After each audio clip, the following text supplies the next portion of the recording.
Assalamualaikum warahmatullahi wabarakatuh.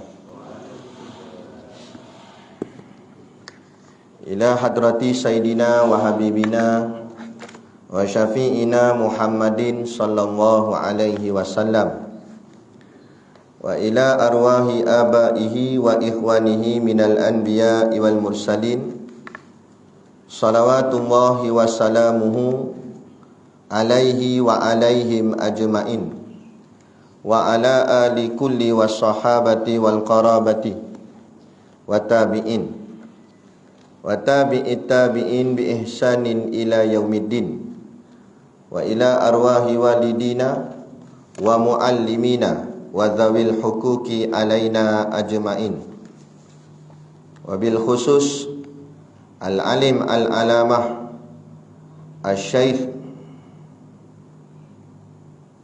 Ahmad ibni Muhammad Zain bin Mustafa bin Muhammad Al-Fatani, syai'ul lillahi lahumul Fatihah.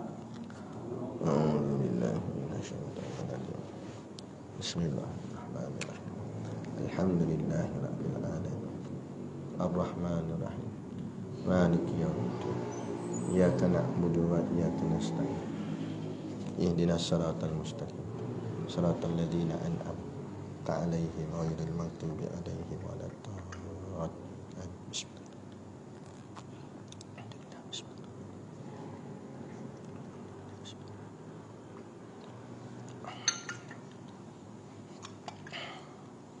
Bismillahirrahmanirrahim. Alhamdulillahil qail, a'udzu billahi minasy syaithanir rajim. Rabbi habli minas salihin. Wahai Tuhanku, kurniakanlah kepadaku anak yang terhitung dari orang-orang yang soleh. Fabasyarnahu bighulamin halim. Lalu kami berikan kepadanya berita yang menggembirakan, bahawa ia akan beroleh seorang anak yang penyabar. Falamma balagha ma'ahu sa'ya. Maka ketika anaknya itu sampai ke peringkat umur yang membolehkan dia berusaha bersama-sama dengannya, qala Nabi Ibrahim berkata, ya bunayya, wahai anak kesayanganku, inni ara fil manam, sesungguhnya aku melihat dalam mimpi, anni azbahuka, bahawa aku akan menyembelihmu. Fanzur madza tara, maka fikirkanlah apa pendapatmu. Qala, anaknya menjawab, ya abatif'al ma tu'mar, wahai ayah, jalankanlah apa yang diperintahkan kepadamu. Falamma satajiduni insya'allahu minas sabirin. InsyaAllah ayah akan mendapati daku dari orang-orang yang sabar. Falamma aslama wa tallahu lil jabin. Setelah keduanya berserah bulat-bulat menjunjung perintah Allah itu, dan Nabi Ibrahim merebahkan anaknya dengan meletakkan iringan mukanya di atas tumpuk tanah, kami sifatkan Nabi Ibrahim dengan kesungguhan azamnya itu telah menjalankan perintah kami. Wa nadainahu ayya Ibrahim, serta kami menyerunya, wahai Ibrahim, qad saddaqata ru'ya, engkau telah menyempurnakan maksud mimpi yang engkau lihat itu. Inna kadzalika najzil muhsinin, demikianlah sebenarnya kami membalas orang-orang yang berusaha mengerjakan kebaikan.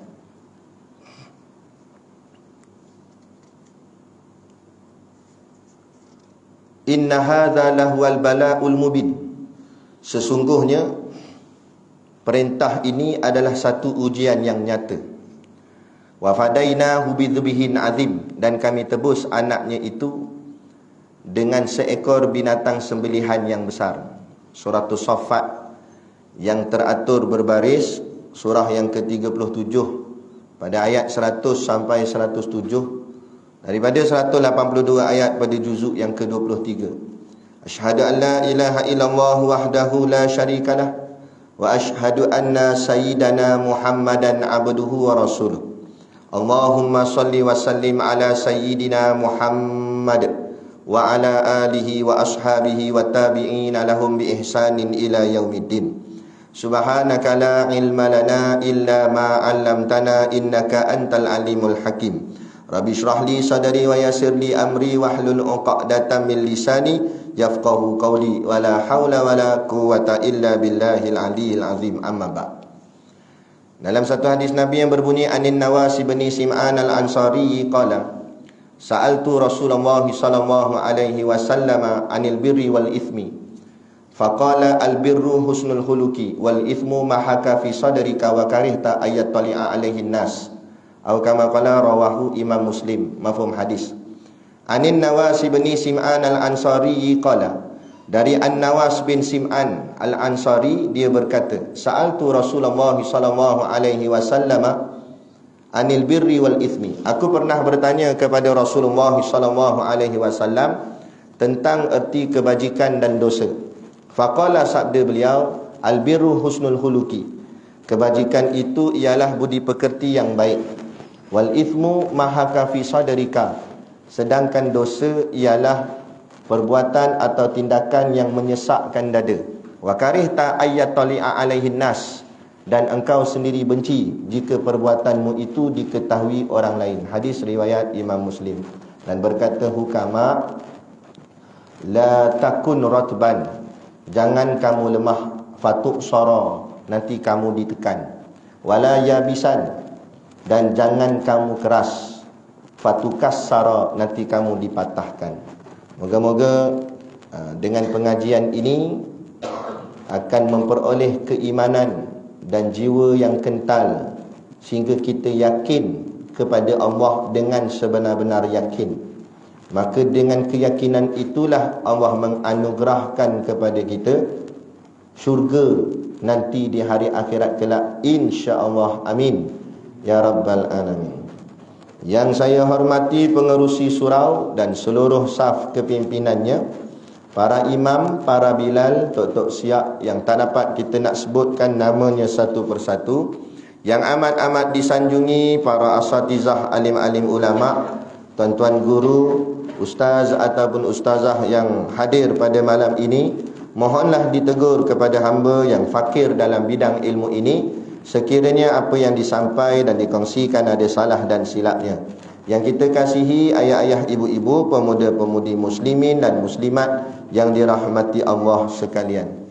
Kita sambung kitab kita Faridatul Faraid pada muka surat 4 kitab Jawi Lama, baris yang kelima daripada bawah. Qala al-muallifu rahimahullahu ta'ala wa nafa'ana wa iyyakum bi ulumihi fid daraini amin ya rabbal alamin.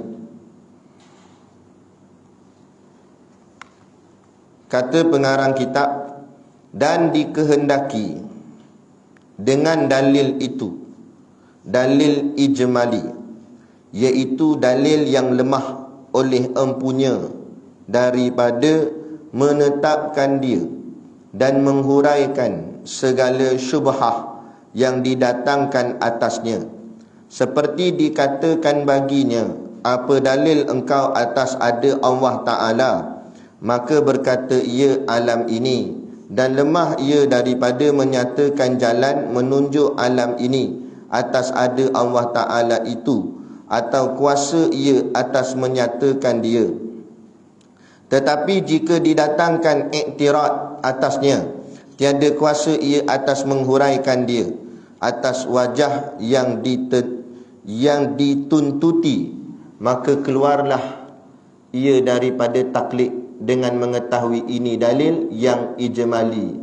Adapun dalil tafsili, maka iaitu dalil yang dikuasakan atas menetapkan dia dan menghuraikan segala syubhah yang didatangkan atasnya. Okey, baik. Ni kita nak sambung berkenaan dengan dalil. Ini sambung bab akidah. Kita ni dia macam ni. Ada dua golongan dalam masalah beriman ni. Kita ni orang beriman dah, kan? Kalau tak beriman, kafir lah. Jadi kita tak kafir, kita orang beriman. Tetapi dia ada masalah sedikit. Kerana ada dua pecahnya pula. Satu, golongan orang yang beriman yang disebut sebagai golongan yang taklid. Satu lagi, golongan yang tidak taklid.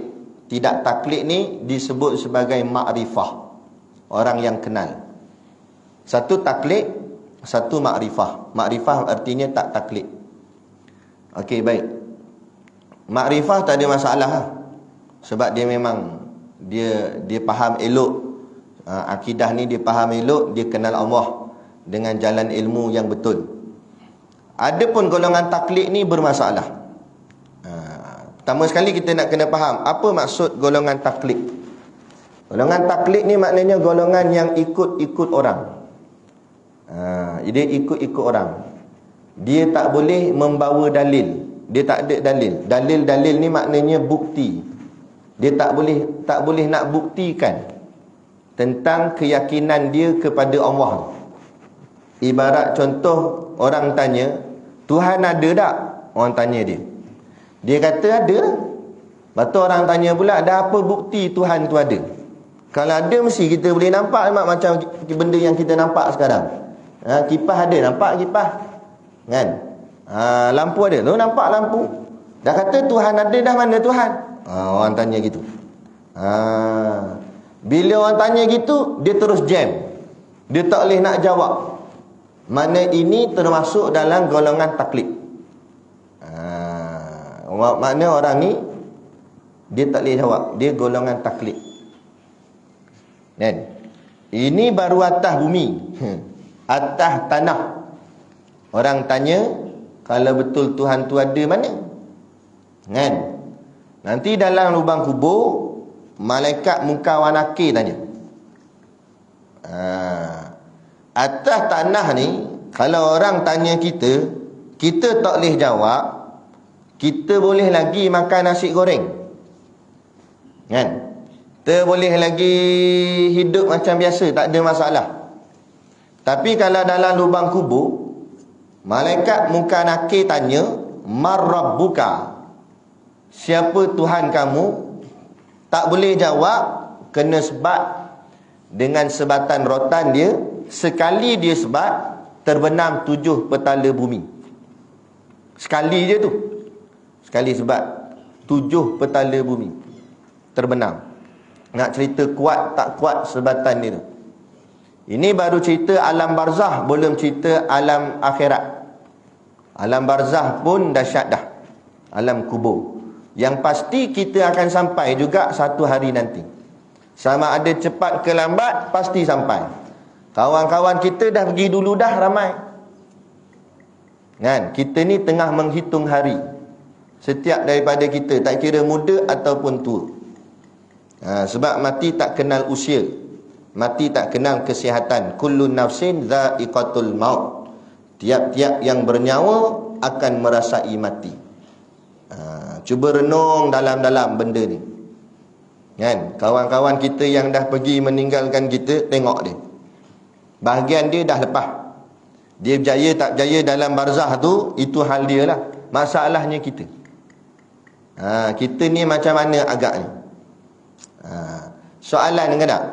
Kenapa malaikat munkar nakir pergi tanya kita, pergi tanya orang dalam kubur, mar rabbuka, siapa Tuhan kamu? Takkan dia tak tahu orang tu Islam tak Islam? Kan?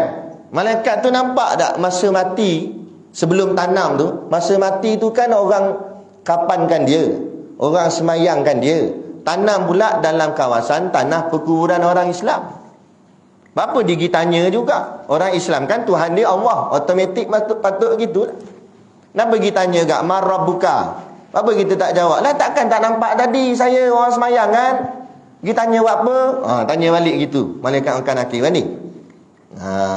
Jadi ulama bahas, kenapa malaikat ni tanya? Ini kerana walaupun kita orang Islam, tapi belum tentu kita mengenal Tuhan kita. Sebab itu dia tanya. Sebab Nabi kata dah, fi akhir zaman la yabqa minal Islam illa ismuhu. Pada akhir zaman tidak ada yang tinggal daripada orang Islam itu melainkan tinggal nama sahaja Islam. Nama je Islam, nama je semayang, tapi dia sujud pada siapa dia pun tak kenal. Nama je Islam. Siapa Tuhan kamu? Allah. Dah Allah tu macam mana? Oh, mana aku tahu? Mana aku tahu? Dia tak tahu. Tu bila ditanya malaikat munkar wa nakir, "Marabbuka?" Siapa Tuhan kamu? Dia tak boleh jawab. Sebab nak kenal Allah ni bukan kenal nama. Kalau kenal nama, Acong Mutusami pun kenal. Tanya Acong, tanya Mutusami, itu Tuhan orang Islam apa nama? Dia kata Allah lah. Macam tu, kalau macam tu dia pun lepas soalan kubur maknanya. Tak lepas. Ada. Jadi kalau kita pun hanya sekadar boleh sebut Allah lah Tuhan kita, dah tahulah nama Allah. Tapi Allah yang macam mana yang kamu kenal? Allah macam mana yang kamu faham? Apakah sifat-sifat dia? Oh, yang tu saya tak tahu. Tak tahu tak ber, kata malaikat munkar nakir. Sagi aku sebab. Dah habis. Tu baru soalan pertama. Tak tanya lagi soalan kedua, tak tanya lagi soalan tiga. Malah ada orang yang dalam riwayat kitab cerita, ada orang yang dah mati 100 tahun. Mati dia 100 tahun. Soalan masih lagi belum habis ditanya pada dia. Bayangkan. Lepas tu masih lagi kita nak perkecilkan ilmu agama. Masih lagi kita nak meringan-ringankan ilmu agama dalam hidup kita. Terpulanglah. Kan? Kalau ilmu dunia kita boleh bersungguh-sungguh. 6 tahun sekolah rendah, 5 tahun sekolah menengah, sambung lagi diploma 3 tahun, degree lagi 4 tahun. Semua melibatkan ilmu akademik semata. Asal mengaji punya bertahun-tahun, cuma nak boleh gaji yang beberapa ribu ringgit sahaja. Itu pun belum tentu dia dapat hidup selamanya. Belum tentu dia dapat hidup sampai ke pencen. Kan? Tiba-tiba mati dia, tak boleh jawab soalan pertama.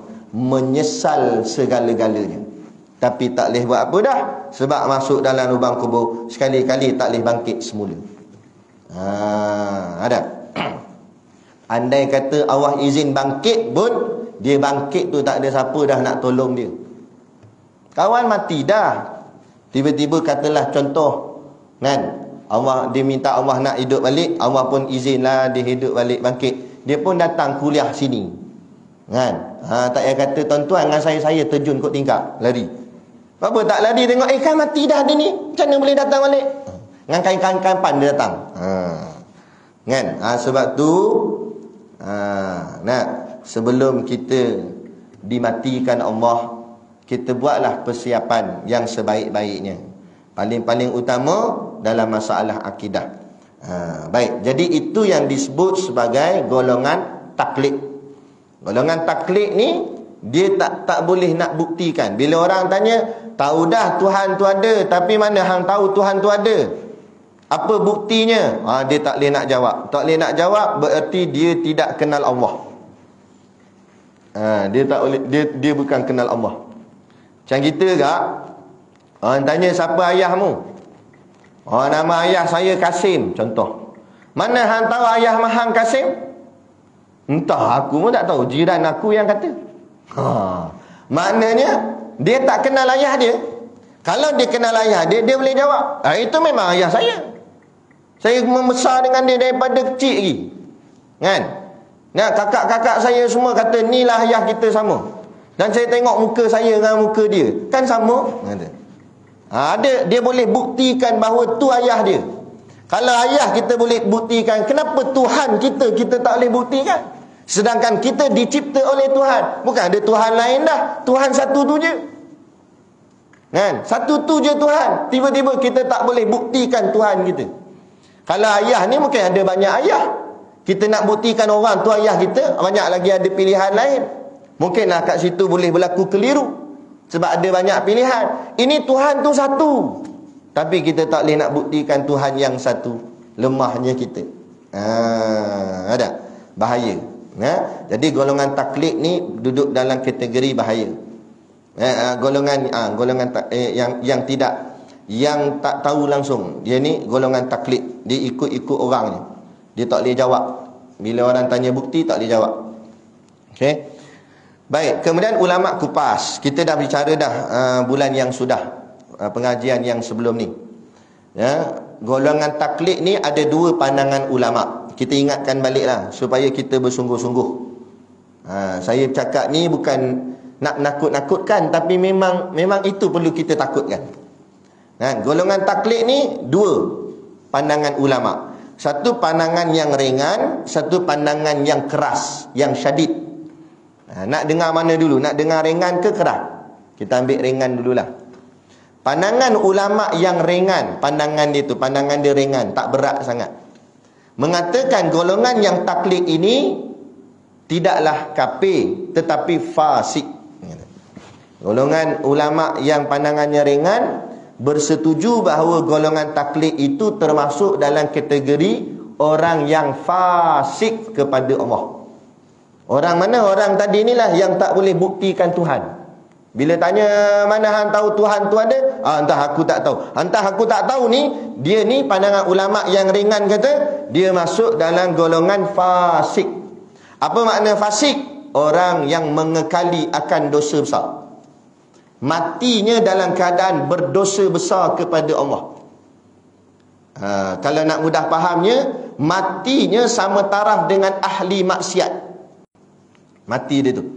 Walaupun dia tak pernah zina, walaupun dia tak pernah minum arak, setitik air pun arak tak pernah masuk dalam mulut dia. Dia tak pernah tikam nombor ekor, tak pernah berjudi, tetapi dia ni cuma tak mengaji ilmu akidah je. Kan? Time semayang dia datang, time kuliah dia belah. Akhirnya dia jahil tentang akidah. Orang buat kuliah pengajian, dia buat tak peduli. Dia buat sembrono gitu je. Tapi kalau bab kerja, dia buat sungguh-sungguh. Bab dunia, dia rajin. Bab akhirat, dia buat lebih kurang. Dia tak sungguh-sungguh, akhirnya dia tak boleh nak buktikan Allah tu ada, sehinggalah dia masuk dalam golongan taklid. Jadi pendapat ulama mengatakan, pendapat yang ringan mengatakan, dia ni kalau mati, dia mati dalam keadaan fasik.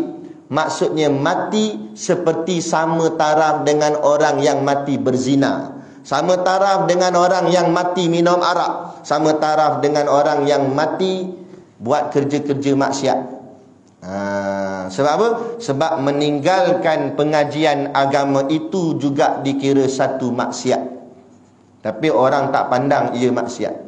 Malah berselamba sahaja masyarakat Islam hari ini duduk dalam keadaan kejahilan, tak kenal akan Tuhannya. Apa tak maksiat? Makhluk ciptaan Allah semua kita kenal. Kenal habis.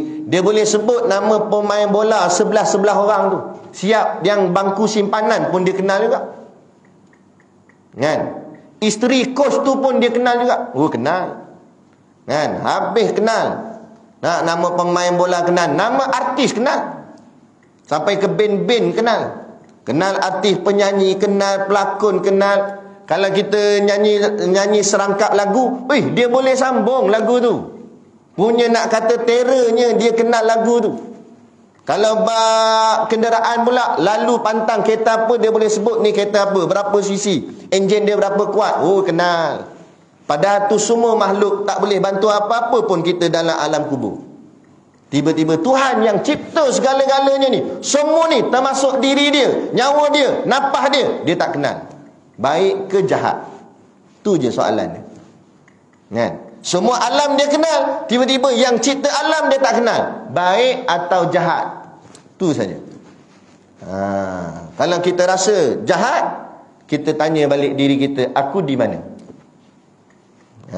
Kalau kita belajar sampai kenal boleh faham, alhamdulillah lah, kita mungkin masuk dalam golongan yang terselamat. Tapi kalau kita buat tak peduli juga dengan ilmu ni, kita masuk dalam golongan yang jahat tadi. Bila jahat, tempatnya syurga atau neraka? Tu saja soalan. Kan payah pun. Tu je. Kan? Jadi pilihan ada di tangan kita. Allah masih lagi peluang kita bernafas dan boleh hidup. Masih lagi ada nyawa. Allah bagi peluang pada kita. Orang lain yang dah meninggal tu dah tak ada peluang, dah habis kat situ je dia. Kita ada peluang. Kenapa masih lagi kita abaikan peluang yang ada? Lepas tu nak salahkan siapa lagi? Nak salahkan siapa lagi? Kita peluang Allah lagi. Masih lagi boleh napas. Napas ni habis tak ada dah, habis dah. Ada. Jadi kita buatlah. Bersungguhlah. Kan? Sebab tu saya cakap, kalau bab kerja langkau negeri sanggup. Langkau, tak payah kata langkau negeri, langkau negara sanggup. Minta jemput lah, malam esok saya nak buat kenduri sikit. Kenduri apa lah ni? Kahwin satu lagi apa? Dah, bukan. Dah tu. Kenduri sempena saya dinaikkan pangkat dan ditukarkan, bos saya hantar saya suruh kerja kat Australia. Pergi Australia. Sebab apa? Kerja punya pasal. Gaji banyak kan? 3, 4, 5, 6 ribu. Pergi sampai Australia, pergi. Dunia punya pasal. Tapi nak mengaji agama, surau depan rumah tak boleh sampai. Nak mengaji bab akhirat, langkau daerah je, ada masjid sebelah, masjid kampung sebelah buat pengajian, tak pergi. Sebab apa? Boleh faedah benda akhirat. Ada apalah, bahagian dunia boleh cakap begitu, masuk dalam tanah nyesal tak sudah. Patutnya bahagian akhirat lagi kita sungguh. Bukan salah kerja sampai Australia, pergi hujung dunia tak apa, Alaska tak apa nak kerja situ. Tapi kalau dunia kita sanggup korban apa saja, apatah lagi akhirat kita kena sanggup korban apa saja. Sebab apa? Sebab akhirat lah yang kekal abadi. Ada akhirat lah. Wa mal hayatud dunya illa mata'ul ghurur. Allah sebut dalam Quran.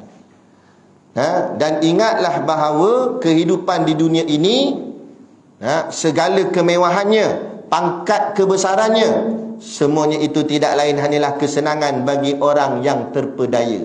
Terpedaya dah. Dia ingat dia hebat dah, duit banyak, harta banyak, pangkat banyak, pop top, malaikat maut datang, mati, masuk dalam lubang kubur. Mana pergi semua kekayaan? Tak ada. Satu habuk tak boleh bantu dia. Yauma la yanfa'u malu wala banun illa man atallaha biqalbin salim. Hari akhirat nanti, hari yang padanya harta benda dan anak pinak tidak dapat memberikan pertolongan sesuatu apapun, illa man atallaha biqalbin salim, kecuali harta benda dan anak pinak orang-orang yang datang menghadap Allah dengan membawa hati yang selamat sejahtera, yakni hati yang tidak syirik dan tidak ada penyakit munafik padanya. Baru boleh ke selamat. Ada. Atau ada satu tempat tu, gini jugalah saya cakap, dan suasana ni pun macam ni, tak senyap semua. Habis kuliah tu, ada seorang kan, dia kata, ustaz kuliah tadi tu ramai orang terasa tau, dia kata. Saya senyum je. Saya rasa bulan depan ustaz datang tak ramai dah orang datang, dia kata. Saya nak jawab tapi malah jawab tapi saya jawab sini. Geram juga kadang. Saya kata, peduli apa aku? Itu. Peduli apa saya? Tak nak ramai datang, tak ada masalah. Tugas saya menyampaikan apa yang saya telah ambil daripada guru saya. Balighu anni walau ayat. Sampaikan daripada aku walau sepotong ayat. Dalam kitab sebut, kita sampai. Sebab Allah akan tanya nanti, kamu tahu kenapa kamu tak cerita kat orang? Okey, sekarang saya dah cerita. Bukan saya pun kompon lepas, saya pun tak tahu saya lepas ke tak lepas, tapi sekurang-kurangnya saya kongsi apa yang telah disampaikan oleh Rasulullah sampai ke ulama-ulama, sampai akhirnya pada kita. Tak nak dengar sudah, kan? Tak ada masalah, kita cuma cerita saja. Adalah dia kata, ustaz cakap tu orang terasa. Kita ginilah, kita yang patut terasa dengan Islam atau Islam kena terasa dengan kita? Itu jawab balik. Kita ke kena terasa dengan Allah, ke Allah terasa dengan kita? Siapa perlukan siapa? Kita perlukan Allah atau Allah perlukan kita? Ini bukan masalah nanti orang terasa. Memanglah kena terasa. Memang kena terasa pun sebab kita ni sekadar hamba. Kita ada apa? Kita tak ada apa-apa. Balik kita zero. Kan? Antumul fuqara'u ila Allah, kata Allah. Kamu semua fakir di sisi Allah. Kamu ada apa? Itu yang nanti bila ditiup sangkakala, hancur lebur semua. Semua hancur lebur. Habis mati semua. Kan? Semua habis. Tinggal malaikat-malaikat besar je waktu tu. Malaikat Israel, malaikat Jibril, malaikat Mikail, malaikat Hamalatil Arash. Malaikat-malaikat yang jawatan portfolio dia tinggi-tinggi lah. Malaikat yang besar.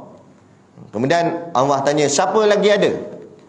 Malaikat Israel yang pencabut nyawa ni, dia pun cakap, oh malaikat sekian ni ada lagi.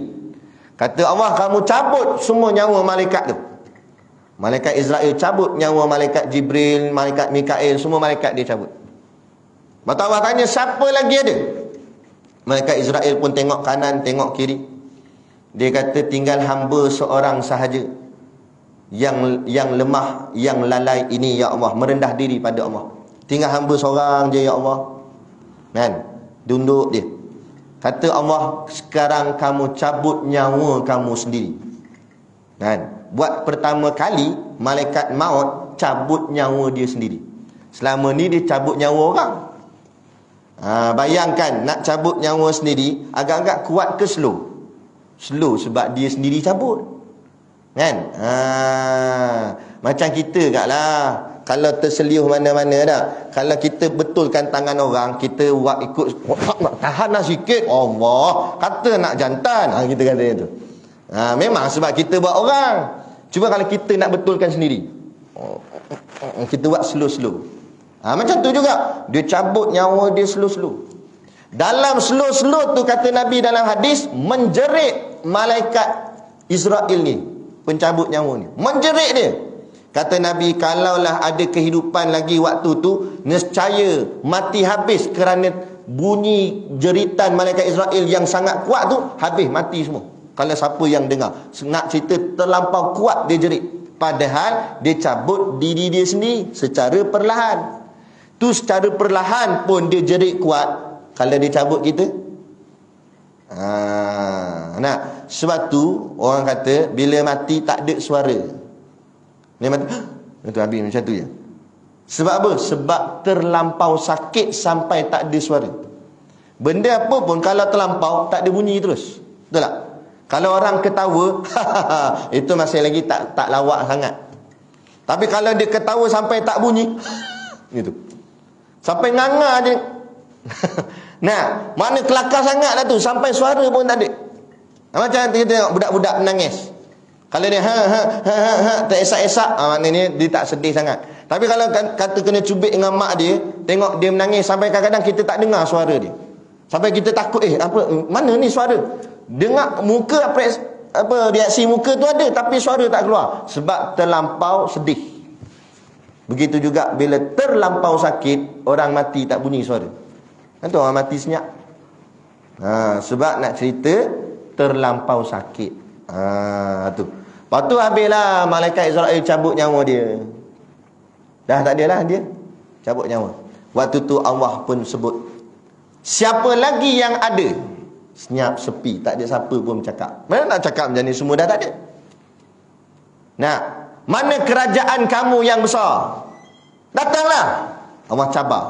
Mana kerajaan? Mana kehebatan? Kekuatan kamu, kuasa kamu, jawatan kamu, pangkat kamu, bangun. Tak ada siapa bangun. Tu nak kata apa yang ada pada kita? Apa yang ada pada kita? Yang kita nak rasa kita hebat tu tang mana? Allah cabar, tak bunyi apa. Jadi yang sebenar berkuasa hanya Allah. Sebab tu jangan sombong. Tunduklah kita pada ilmu Allah, mengajilah. Kan? Apa pun tinggi jawatan kita, kembalilah. Ada. Sehari dua ni kan kecoh tentang filem yang terbaru ni. Apa filem apa? Mat Kilau. Filem tu baiklah, bagus. Dengan kata pun pelakon dalam tu tak ada dedah aurat apa semua, dan menceritakan seorang peranan ulama yang berjuang untuk mempertahankan agamanya di tanah air. Arti kita kena faham betul-betul, bukan semata-mata Mat Kilau mempertahankan tanah air, mempertahankan Islam di tanah airnya. Jadi yang pucuk pangkalnya menjaga agama, kan? Jadi jangan sonok tengok filem tu saja, tapi ambil intipatinya, kan? Ambil kesungguhannya ulama-ulama dulu, orang-orang dulu menjaga akidah umat, kan? Menjaga akidah, jangan kita sampai terpesong. Bapa orang dulu-dulu sungguh-sungguh lawan British, lawan itu. Dia tak nak terima pengaruh-pengaruh luar yang membawa agama lain selain daripada Islam untuk datang ke tanah Melayu. Sebab tu lawan. Kalau orang lain datang bawa Islam, dia tak lawan. Lepas tu orang Arab datang, orang Yaman datang, mana ada kita tentang? Sebab kita bersaudara sesama Islam. Tapi di tujuan datang sebab nak bawa Kristian pada tempat itu. Tu dia pun lawan sungguh-sungguh. Lawan sungguh-sungguh. Hari ni Bon Odori, Jepun punya perayaan bawa masuk sini. Apa kejadahnya? Betul tak? Berapa ramai sangat orang Jepun ada dekat Malaysia ni nak sambut perayaan Jepun tu. Kita sibuk sangat nak sambut perayaan orang luar. Habis semua perayaan negara lain nak buat kat Malaysia. Oh, majemuk sungguh kita ni. Ada? Pernah dengar ke orang Jepun sambut Aidilfitri kita? Macam orang Jepun masak lemang, buat ketupat, ada? Dia tak terkinja-kinja dengan kita, pula terkinja-kinja dengan dia. Lah apa dadah? Mana jati diri kita? Jati diri sebagai Melayu Islam tu ni. Ini yang orang dulu-dulu pertahankan. Sebab apa? Ini akidah yang dipegang. Pegang kemah ni. Sebab tu ni kitab lama. Walaupun nampak cetakan baru, tapi kitab ni kat 200-300 tahun yang dulu. Kitab-kitab ni lah tu. Mak Kilau ngaji, Tok Janggut ngaji, Tuan Guru Haji Abdul Rahman Limbung ngaji. Inilah kitab dia. Baru ada kekuatan agama. Nahnu qaumun a'azzanallahu bil Islam. Kita dimuliakan Allah dengan sebab kita bersama Islam. Pegang Islam tu, faham Islam tu. Bukan sekadar mengaku Islam. Lepas tu dia cakap, artis-artis yang berlakon tu jangan berlakon saja, tapi fahamkan kepentingan agama dalam keadaan kita hari ni. Biar faham. Inilah kekuatan kita. Hari ni kita berpecah belah untuk menyatukan umat. Nak satukan dengan apa? Dengan akidah bertuhankan yang satu, berkiblatkan yang satu, baru tunduk kita sama. Ini hanya dalam semayang je kita nampak kiblatnya sama. Luar daripada semayang, kiblat lain-lain. Hang-hang, aku-aku. Ni sebab tu jadi punca. Sebab apa? Sebab dia tak faham tauhid. Kalau dia faham tauhid, dia mengaji ilmu akidah, dapat menyatukan umat. Buat kerana Allah yang satu. Ni tak buat kerana pangkat, kerana jawatan, kerana ini. Tu yang bercanggah-canggah. Orang ni buat sebab kroni dia, yang ni buat sebab geng dia, ni buat. Cuma kalau semua kita ni buat apa pun kerana Allah yang satu, barulah kembali kepada satu saja. Barulah kita dapat bersatu. Boleh? Boleh macam Ustaz Alan ni. Tengok baju lah. Balik cerita kita. Dah, ini ilmu sungguh. Kita nak kembalikan agama kita. Kerana saya sedih sebab tuan-tuan kita sama-sama kena fikir tuan-tuan. Akan datang ni pilihan raya, 18 tahun automatik boleh mengundi. Ini peraturan baru. Dah diluluskan, automatik umur 18 tahun dah boleh mengundi. Satu sudut kita nampak baguslah, benda ni memudahkan. Jadi tak payah gaduh-gaduh nak pergi daftar. Automatik bila budak tu umur dah sampai 18 tahun, okey boleh mengundi. Okey, satu sudut memang bagus. Satu lagi sudut, cuba kita fikir dan kita fahamkan, anak muda orang Melayu Islam kita yang 18 tahun ni ada tak memikirkan tentang masalah tanah air siapa nak pegang, masalah agama apa nak dibawa ni, siapa nak jaga Islam ni. Tapi kalau belah sana, bangsa sana, mereka peduli, anak-anak muda dia peduli. Takut-takut nanti kita merempat di dalam tanah air kita sendiri. Kita takut itu. Ini pun dah nampak sikit-sikit. Dia tengok Pulau Pinang. Saya ada kuliah di sebelah sana. Rumah yang besar-besar, lawa-lawa, rumah taman yang high cost lah. Yang 2 tingkat, yang ada laman apa semua. Tengok semua ada tanglung. Mana rumah yang ada tulis bismillah depan? Belakang-belakang sikit, kat tepi-tepi parit, rumah kayu, rumah papan.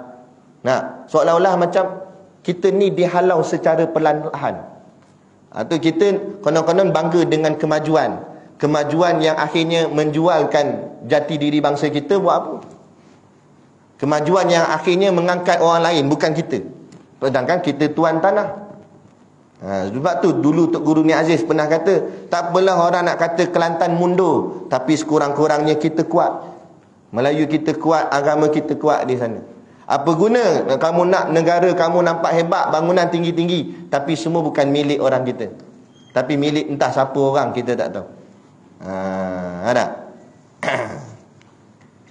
Atau ada satu ayat, saya tengok ayat ni macam power juga. Dia kata naik kereta, walaupun naik kereta lama tapi dalamnya ada 1000 kenangan, daripada beli kereta baru tapi kena bayar tiap-tiap bulan 1000. Nah, betul juga kan, kita fikir balik, betul juga. Kereta lama walaupun lama tapi ada 1000 kenangan. Kereta baru tiap-tiap bulan 1000, bukan 1000 kenangan, RM1000 kena bayar. Jenuh juga tu. Baik, balik ke kitab kita. Dan jadi saya nak fahamkan, sebab saya nak fahamkan, saya terang panjang-panjang. Jadi sebab nak bagi faham kenapa kita kena ambil berat ilmu ni. Sebab kadang kita tak naklah saya baca kitab, tuan-tuan duduk macam wak relax, macam ambil pot tak ambil pot je, macam seolah-olah benda yang kita sampaikan ni macam tak penting. Ini sebab yang saya bagi tahu sebab apa benda ni penting. Baru kita nampak, baru kita mula memikir. Lepas tu tuan-tuan nak usaha cari macam mana nak belajar agama ni, terpulanglah. Ada nak pergi cari guru secara talaki, atau dia nak panggil mana-mana ustaz datang kat rumah dia ke untuk explain kat dia sifat 20 ni lebih detail. Terpulang sebab kita dah faham kepentingan ni, kita pandai-pandai cari sendiri. Macam kita dah faham kepentingan duit, kita usaha sendiri macam mana nak cari duit. Tu duit, tapi ni akidah lebih mustahak lagi. Kan? Jadi dia kata dan dikehendaki dengan dalil itu. Jadi golongan yang taklid, golongan yang tak boleh bawa dalil. Tadi saya baru cerita taklid, pandangan yang ringan mengatakan orang yang taklid matinya mati fasik, kan? Kalau dia tak berubah juga. Itu pandangan ringan. Pandangan yang keras, pandangan yang syadid, pandangan yang keras dari kalangan ulama-ulama yang mengeluarkan pandangan yang keras ni, mereka mengatakan golongan taklid itu kafir di sisi Allah. Ini yang kita takut. Kalau ikut pandangan yang syadid, dalam kitab-kitab sebut. Pandangan ulama-ulama yang keras, pandangan mereka tu mengatakan bahawa siapa yang taklid jatuh kafir. Maknanya tak sah iman. Iman dia tak sah. Bukanlah kita bermudah-mudah mengkafirkan orang, tidak. Tapi sebagai satu, orang cakap apa, sekurang-kurangnya kita jangan merasa kita berada di zon yang selesa. Macam tu. Bukan kita tuduh orang ni kafir, orang ni kafir. Tak. Mana boleh mengkafir-kafirkan orang. Cuma nak mengatakan kalau kamu, iman kamu tak orang cakap apa, tak kukuh, maka kamu ni dalam keadaan yang bahaya. Boleh terjerumus ke dalam kekafiran. Itu maksud dia. Okey. Kan? Jadi perlu kita keluar daripada golongan taklid. Macam mana nak keluar daripada golongan taklid, Ustaz? Okey, nak keluar daripada golongan taklid, kena kita masuk dalam golongan yang boleh membuktikan. Maknanya boleh bawa dalil. Sama ada dalil tu kuat ke lemah ke, sekurang-kurangnya boleh bawa dalil dulu. Tak boleh bawa dalil Quran, tak boleh bawa dalil hadis, paling tidak bawa dalil akal. Akal kita boleh berfikir. Ni dia cerita kat sini. Jadi dia kata yang paling kurang ni dalil apa? Dalil ijmal nama dia. Dan dikehendaki dengan dalil itu dalil ijmali. Nampak? Paling kurang ialah dalil ijmali nama dia. Apa maksud dalil ijmali? Maknanya dalil yang kita rangkumkan keseluruhan. Kita tak boleh nak cerita detail satu-satu, tapi kita pukul rata. Macam mana nanti ditunjuk contoh. Iaitu dia kata dalil yang lemah. Tetapi dalil ijmali ni dalilnya lemah. Dalilnya lemah. Tapi lemah-lemah pun kurang-kurang ada gak dalil. Bila ada dalil, terkeluar daripada golongan taklid. Kurang-kurang selamat yang tu dulu pun tak apa dah. Daripada duduk dalam taklid lagi bahaya. Kan? Tak apalah, dalil ijmal pun jadilah, asalkan ada dalil, walaupun dalil itu dalil yang lemah. Tapi jangan rasa selesa juga.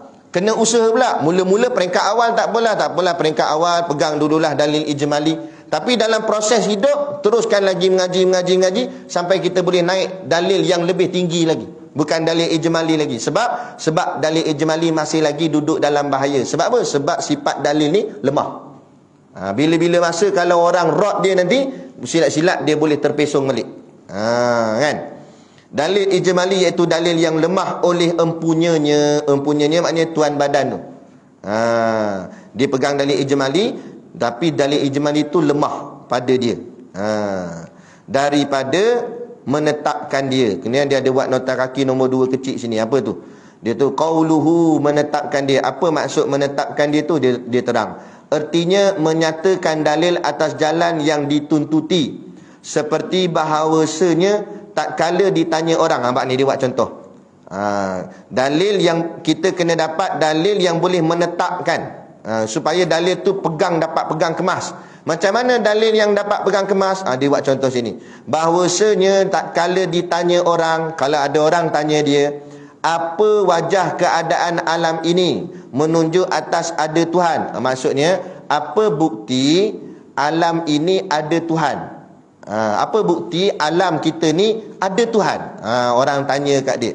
Maka berkata ia pun jawab. Orang tu jawab, alam ini baharu. Dia kata makhluk ni sifatnya baharu, dan yang baharu ada baginya yang menjadikan. Bila sifatnya baharu, pasti ada yang membaharukan. Maksud baharu ni artinya berubah-ubah. Baharu ni sifat makhluk. Makna baharu artinya berubah-ubah. Jadi orang tanya, apa bukti alam ni ada Tuhan? Dia pun jawab, alam ni sifatnya baharu. Makna baharu berubah-ubah. Tengok, siang berubah jadi malam, malam berubah jadi siang. Jadi bila berubah-ubah, pasti ada yang mengubahnya. Makna ada yang mengaturnya. Mengatur siang dan malam tu. Ubahkan siang jadi malam, malam jadi siang. Sebab akal kita fikir, setiap yang berubah pasti ada yang ubah. Mana boleh dia berubah sendiri? Boleh terima ngakal ke dia berubah sendiri? Kan? Kita sampai-sampai ke surau, kita parking slipper kat belakang ni. Habis kuliah, habis semayang, pergi belakang slipper tak ada.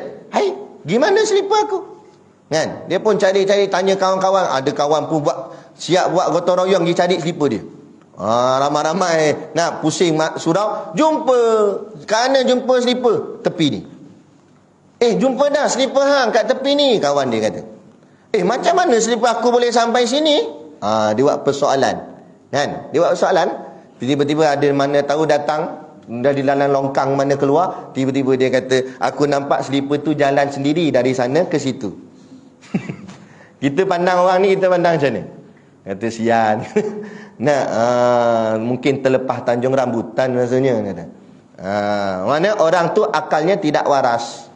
Mana boleh terima dengan akal yang waras, slipper boleh bergerak sendiri dari situ ke situ. Boleh terima tak? Tak boleh terima dengan akal yang waras. Maka kita kata, merepek kita kata gitu. Mesti ada orang alih ni, kita kata. Siapa-siapa pakai kot. Walaupun kita tak tahu siapa yang pakai, walaupun kita tak nampak orangnya, tapi automatik akal yang waras akan fikir mesti ada orang yang ubah. Sebab apa? Sebab akal kita berfikir setiap yang berubah pasti ada yang mengubahnya. Itu baru cerita slipper. Dah berubah siang malam, siapa yang ubah? Mesti ada yang ubah. Yang ubah itu dipanggil tu Tuhan. Tuhan itulah Allah. Itu maksud dalil. Inilah dalil. Bila tuan-tuan dah faham, maknanya tuan-tuan dah terkeluar daripada golongan taklid. Alhamdulillah. Jadi bukan ikut-ikut orang. Jadi kalau orang tanya Pak ni, mana hang tahu Tuhan tu ada? Dah hang ada? Jarak itu. Apa pula pasal aku pula? Dah macam mana hang boleh ada kalau Tuhan tak ada? Fikir sikit. Dia kata, betul juga. Nampak? Kemah dah tu. Lepas tu pula cepat-cepat, takut dia tanya lagi dan tak boleh jawab pula. Sebab kita baru sakat tu je. Bolehlah pelan-pelan. Kan? Yang pentingnya supaya kita yakin dengan kesungguhan kita, bukan dengan sebab ustaz ni cerita, ustaz tu dah. Jangan palikkan ada kaitan dengan saya. Kalau ini Ustaz Syakir yang cakap, itu namanya taklid. Maknanya tuan-tuan bergantung dengan saya. Bergantung dengan orang ni bahaya. Kalau betul saya betul lah, kalau tak betul itu yang akhirnya terikut ayah pin, ikut ini, ikut itu. Sebab bergantung dengan manusia. Kita bergantung dengan ilmu yang dia sampai. Kita tengok betul tak betul ilmu dia. Dia cakap tu betul tak betul. Dia cakap kalau ilmu saya tak betul, tolong rot. Tolong cantah hujah saya. Kok mana tak kena. Kalau ilmu tu betul, tak ada siapa boleh nak cantas. Sebab hujahnya benar. Macam tu. Sebab tu kita nak ambil ilmu. Bagi faham elok, kita pegang kemas elok-elok. Bukan orangnya, ilmunya yang kita nak ambil.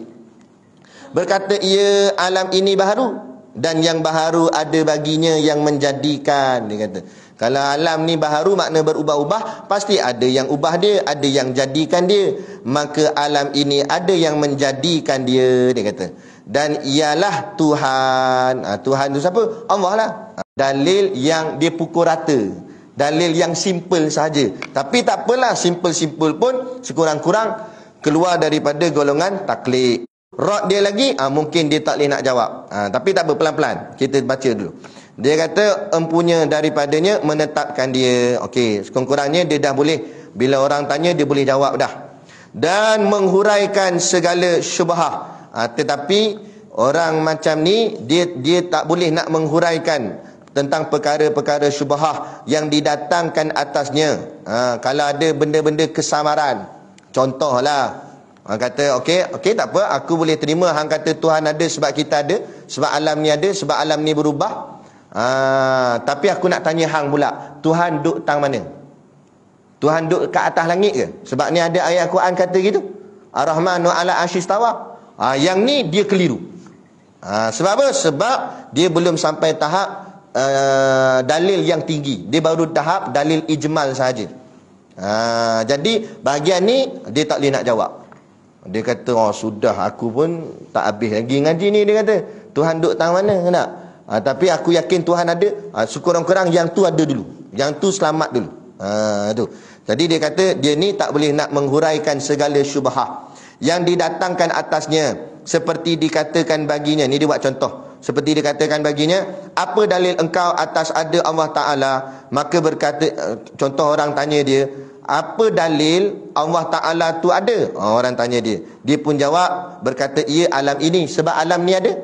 Bila alam ni ada, mestilah Allah ada. Habis siapa cipta alam ni? Dia jawab macam tu. Dan lemah ia daripada menyatakan jalan menuju alam ini atas ada Allah Ta'ala. Tapi kalau orang tanya detail-detail apa semua, dia tak boleh nak jawab. Dia kata okey aku terima alam ni ada sebab Allah ada. Kalau Allah ada, Allah duduk tang mana? Dia tanya sampai duduk tang mana pula. Yang ni dia tak boleh nak jawab. Sebab apa? Sebab dalil dia ni dalil ijmal sahaja. Dalil ijmal ni dalil yang lemah. Inilah maksud lemah tadi. Dia bila sampai soalan terlampau detail, dia tak boleh jawab. Tapi paling-paling tidak, dia boleh buktikan keyakinan Tuhan tu ada. Yang tu pun jadi dah. Ini dalil ijmal nama dia. Atas ada Allah Ta'ala itu. Atau kuasa ia atas menyatakan dia. Tetapi jika didatangkan iktirad, ni didatangkan iktirad. Iktirad ni maknanya perdebatan, ataupun orang rod dia, orang cabar dia, dia tak boleh nak jawab. Atasnya tiada kuasa ia, dia tak boleh nak jawab. Dia kata tak ada kuasa atas menghuraikan dia, dia tak boleh nak hurai. Tanya kalau aku terima Allah tu ada, tapi aku nak tanya hang, Allah duduk tang mana? Dia kata yang ni aku tak tahulah, yang ni aku tak boleh nak hurai, aku tak erti juga kan. Dia kata itu. Ini golongan orang yang masuk dalam dalil ijmali. Tapi paling-paling tidak dia dah selamat daripada golongan taklid. Kalau golongan taklid tadi awal-awal lagi tak boleh jawab dah. Tanya kalau Tuhan ni ada, apa buktinya? Aku tak tahu. Aku tak tahu. Itu dah masuk dalam taklid. Taklid bahaya tadi. Dua pandangan tadi saya sebut. Satu kata fasik, satu kata kafir. Dua-dua ni pun bahaya. Fasik pun bahaya, kafir lagi bahaya. Jadi kita kena keluar dulu. Keluar dulu daripada golongan taklid. Sekurang-kurang masuk dulu dalam golongan orang yang boleh bagi dalil, walaupun dalil tu dalil yang lemah lagi, iaitu dalil ijmali nama dia. Duk tang ni pun okey dah dulu untuk permulaan. Untuk permulaan. Atas menghuraikan dia atas wajah yang dituntuti, maka keluarlah ia daripada taklid. Nampak? Bila dia boleh jawab dalil lemah tadi ni, walaupun dalil tu lemah, dalil ijmali, tapi paling-paling tidak ia dah keluar daripada golongan taklid. Okeylah, selamatlah juga sikit. Kan? Walaupun tak selamat sepenuhnya, tapi sekurang-kurang tu ada juga keselamatan tu sedikit. Dengan mengetahui ini dalil, dengan sebab dia tahu dalil ijmali ni, maka dia dikira keluar daripada golongan taklid yang ijmali. Dia kata adapun dalil tafsili, yang tu kita sambung akan datang. Lepas ni dia nak cerita kat kita dalil tafsili pula. Yang malam ni kupasan kita ialah dalil ijmali, dalil secara rangkuman. Ulang balik, ingat balik bagi kita faham elok-elok. Maksud macam mana dalil ijmali tu? Orang tanya kita, Nan, mana hang tahu Tuhan ni ada? Contohlah orang tanya gitu, mana hang tahu Tuhan ni ada? Kalau dia jawab, entah, aku pun tak tahu gak, tapi aku dengar ada ustaz-ustaz kata Tuhan ada, aku pegang gitulah. Itu taklid, tak selamat. Taklid ni dua pendapat ulama. Paling ringan kata fasik. Fasik pun jenuh, dosa besar, masuk dalam neraka gak, kan? Tapi lah kali bolehlah keluar daripada neraka masuk syurga sebab dosa besar je. Tapi tu pandangan baru. Hakikat sebenar kita tak tahu. Ini pandangan ulama je. Pandangan yang keras kata kafir. Lagi bahaya, lagilah na'udzubillah lah, kita minta jauh. Jadi untuk keluar daripada golongan taklid, kita kena masuk dalam golongan yang boleh bagi dalil. Dalil pula ada taraf-taraf dalilnya. Kita ambil dalil paling rendah dulu. Apa dalil paling rendah? Dalil ijmali namanya. Walaupun dalil ni tarafnya taraf lemah, tapi paling tidak keluarkan diri daripada golongan taklid, masuk dalam golongan dalil. Boleh? Faham setakat tu macam tu. Jadi itu maksud dalil ijmali. Macam mana dalil ijmali ni? Orang tanya dia, mana hang tahu Tuhan ni ada? Dah hang ada, aku ada, semua ni ada. Takkan kita ada sendiri. Kita ada ni sebab Tuhan ada. Itu maksud dalil ijmali. Mana dia boleh jawab dah. Tiba-tiba orang rock lagi dia, orang tanya dia lagi. Dah kata, okey tak apa, aku boleh terima. Tapi kalau sungguh Tuhan tu ada, mana dia? Dia duduk tak mana? Atas langit? Dalam hati kita? Duduk mana? Yang tu aku tak tahulah. Tak tahu tu dia belum sampai kepada dalil tafsili. Dalil tafsili ni yang kita nak mengaji kuliah akan datang. Jadi baru sampai sini. Jadi keluar surau ni lagi, kalau orang tanya, kita jawab dulu. Sebab hang adalah Tuhan ada. Lepas tu dia nak tanya soalan kedua, belah cepat-cepat. Sebab kita belum boleh jawab lagi. Sebab kita belum sampai kat bab dalil tafsili tu. Tapi kalau mana yang dah mengaji tak apalah kan. Tak apa, pelan-pelan, kita gerak pelan-pelan. Yang penting kita follow ikut, insya-Allah iman kita ni terjaga elok. Jadi itu insya-Allah lah. Jadi tandakanlah kita berhenti di muka surat 5. Lepas ni kita akan sambung.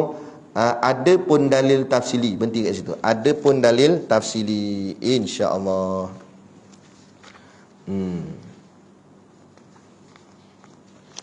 Ya.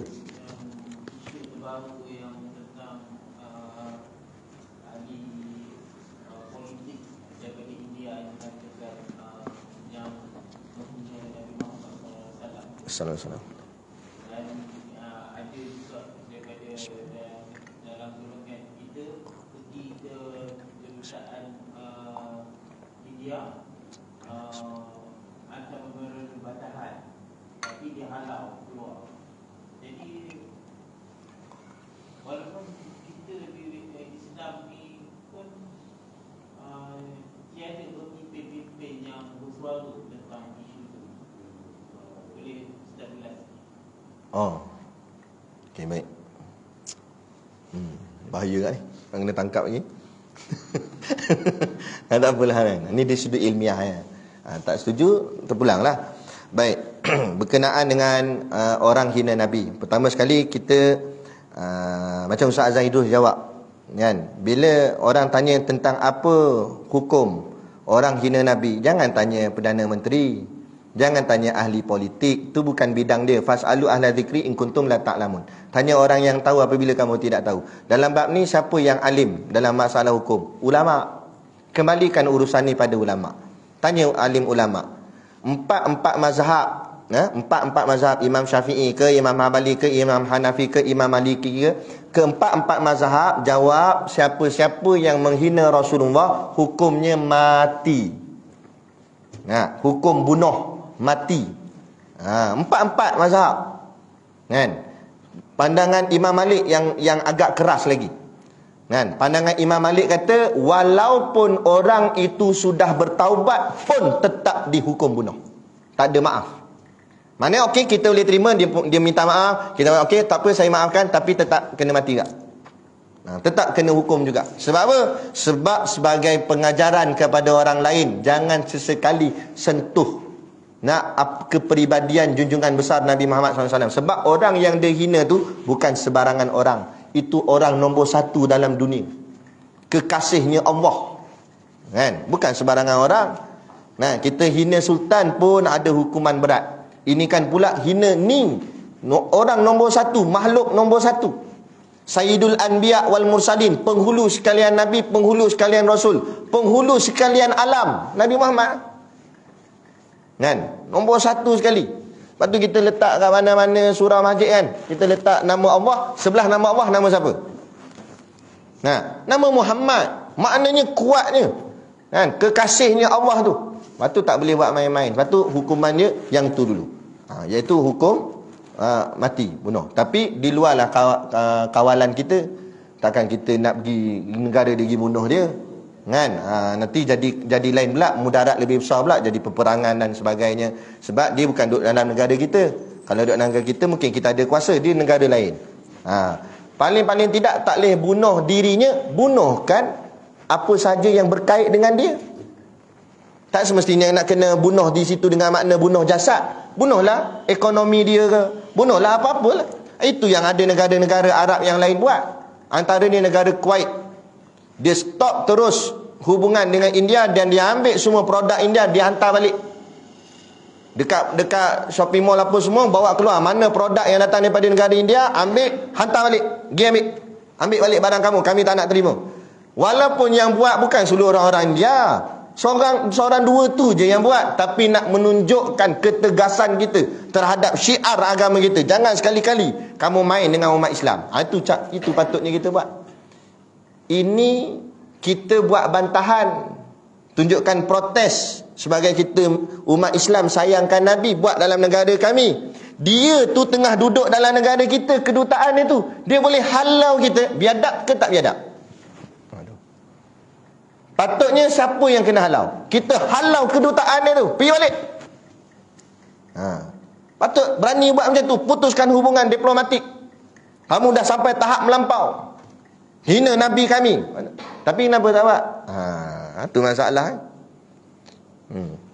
Tak berani. Kan pasal tak berani kan? Mana kasihnya pada Nabi?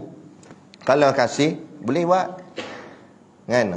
Kita sayang sangat bapak kita, orang hina bapak kita, memang kita tak kawan dah dengan dia. Bolehlah salam minta maaf, tapi tak apalah, hang ajak datang rumah aku tak mau pergi dah. Aku ingat sampai bila-bila hang pernah kata ayah aku. Contoh kan? Sebab apa kita marah sangat? Sebab kita sayang sangat ayah kita. Kena pula ayah kita tu dah tak ada, dia boleh kutuk-kutuk lagi ayah kita. Sakit hati tak kita? Sakit hati lah. Itu sebab itu menunjukkan kasih sayang kan? Nabi kata dalam hadis, la yu'minu ahadukum, tidaklah beriman seorang dari kalian. Kata ulama, maksudnya iman dia tak sempurna. Hatta akuna ahabba ilaihi, hingga akulah orang yang paling dia cinta, paling dia kasih, paling dia sayang. Nabi buat bandingan dengan 3 benda. Min walidihi, daripada mak ayah kamu, kata Nabi. Wa waladihi, daripada anak-anak kamu. Wan nasi ajmain, dan dari manusia seluruhnya. Nabi tak sebut harta bendamu. Sebab apa harta benda tak masuk? Harta benda bawah lagi. Antara anak dengan barang, harta benda, kita sayang mana? Sayang anak lagi.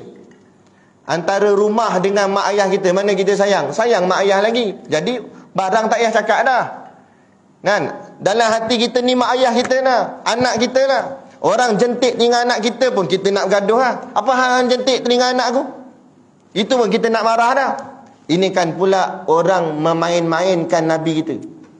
Nabi kata, kamu tak dikira sempurna iman, melainkan aku engkau lebih kasih daripada mak ayah kamu, anak-anak kamu dan manusia seluruh. Mana kalau mak ayah kita pun kita sanggup berkorban, sanggup, orang cakap apa, orang nak hina ayah kita, kita sanggup lawan. Orang kutuk anak kita sanggup lawan. Ini kan pula Nabi yang paling nombor 1 kita kasih. Patutnya ada pembuktian kesungguhan, baru ada ketegasan, baru mereka takut dengan Islam. Bila tengok longgar-longgar macam ni, hari ni boleh lah. Tengok ada tentangan sikit, dia kata okeylah kita tarik balik, kami pun dah pecat dia daripada jawatan kita gini, kami buat permohonan maaf. Mudah permohonan maaf, esok lusa buat lagi. Selang beberapa tahun keluar lagi satu statement. Mudah je buat macam tu. Benda ni bukan baru daripada dulu lagi. Ada lukis gambar babi, lepas tu tulis ni Muhammad ni Allah. Tak kau hajar ke? Kita nak berlonggar lagi ikut mana? Ada. Tu ada seorang businessman di Yaman. Dia businessman. Ya, bila jadi kes ni, apa dia buat? Dia pecat semua pekerja India dia yang bukan Islam. Yang Islam tak ber. Yang bukan Islam, dia pecat habis pekerja dia, dia bagi gaji las, dibelikan tiket kapal terbang, dia hantar balik. Dia kata, kamu pergi balik. Aku tak perlukan pekerja macam ni. Tak datangkan keberkatan dalam syarikat aku ni. Sebab kamu dah hina Nabi kami, hilang keberkatan kalau kamu ada sini. Pergi balik. Dia hantar balik. Tapi tak apa, dia belikan tiket kapal terbang, dia nak semua balik. Cuma kita tak nak terima dah. Ini menunjukkan ketegasan. Barulah orang lain, agama lain, dia tak berani nak sentuh-sentuh urusan Nabi kita. Apa kena-mengena? Nak kempen apa, kempen lah. Tak apa kena-mengena nak sentuh Nabi kita, nak kahwin dengan Siti Aisyah ke apa ke.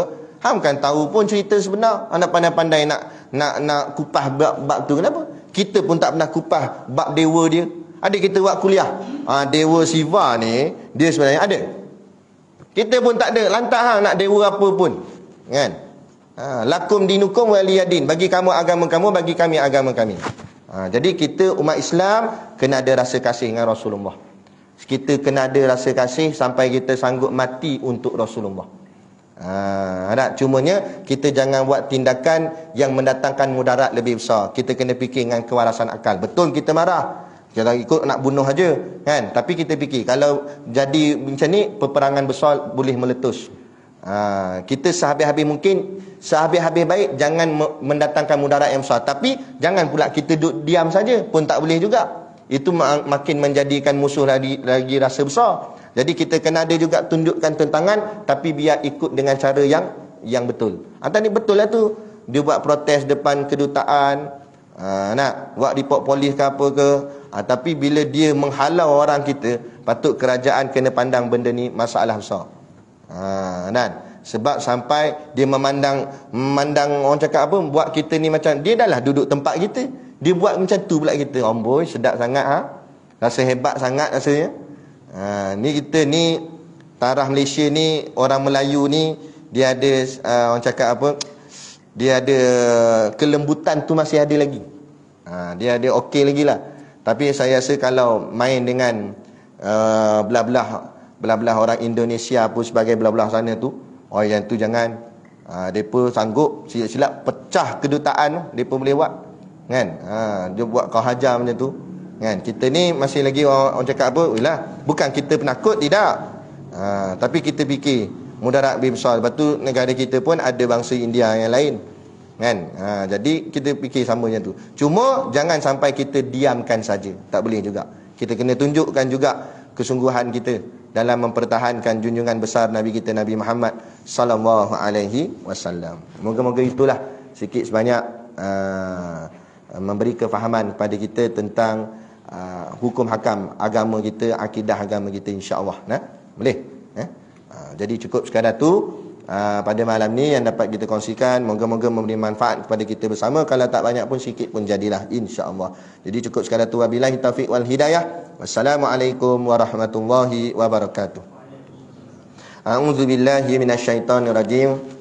Bismillahirrahmanirrahim. Alhamdulillahirabbil alamin. Wassalatu wassalamu ala sayyidina Muhammadin asyrafil mursalin wa ala alihi wa sahbihi ajmain. Allahumma taqabbal minna salatana wa du'aana innaka antas samiul alim wa tub alaina innaka antat tawwabur rahim. Allahumma ja'al dinana dinan nabi Muhammadin sallallahu alaihi wasallam wa islamana islamal muslimin wa imanana imanal mu'minin wa salatana salatal khashiin wa a'malana a'malas solihin wa niyatana niyatal mukhlisin wa dhunubana ya Allah dhunubal mustaghfirin wa hayatana hayatal ulama wa mautana bi mauti syuhada wa dikinal jannata ma'al anbiya'i alaihimus salatu wassalam. Rabbana atina fid dunya hasanah wa fil akhirati hasanah wa qina azabannar wa qina azabannar wa qina azabannar. Wa sallallahu ala khairi khalqihi sayyidina Muhammad wa ala alihi wa sahbihi wasallam. Subhana rabbika rabbil izzati amma yasifun yasifun wa salamun alal mursalin walhamdulillahi rabbil alamin. Amin ya rabbal alamin. Taqabbalallahu minna wa minkum. Takbir.